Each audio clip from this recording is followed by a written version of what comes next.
Tidak adanya maskapai yang melayani penerbangan membuat kondisi Bandara Silampari Lubuk Linggau mati suri.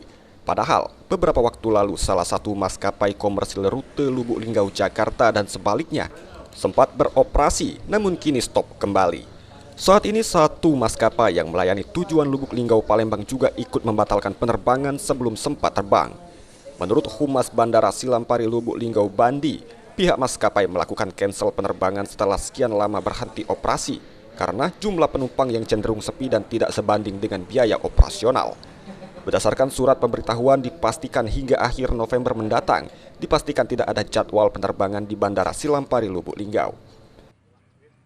Jadi sampai akhir November ini dipastikan belum ada penerbangan ya? Tidak ada, belum. Dikarenakan operasional ya. Tentu penumpangnya belum tumbuh, belum ada. Jadi kita hari ini cancel sampai akhir November.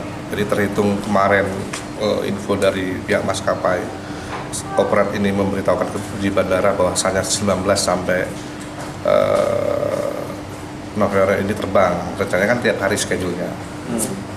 Ternyata penumpang belum tunggu, cancel, dan mereka memberitahu bahwa 19 ini sampai 30 November itu masih cancel. Pihak Bandara Silampari sendiri berharap maskapai bisa terbang di akhir tahun mendatang, mengingat momen Natal dan Tahun Baru sudah pasti sebagaimana biasanya. Penerbangan di beberapa bandara termasuk Silampari Lubuk Linggau selalu ramai. Tri Hajaria, PAL TV.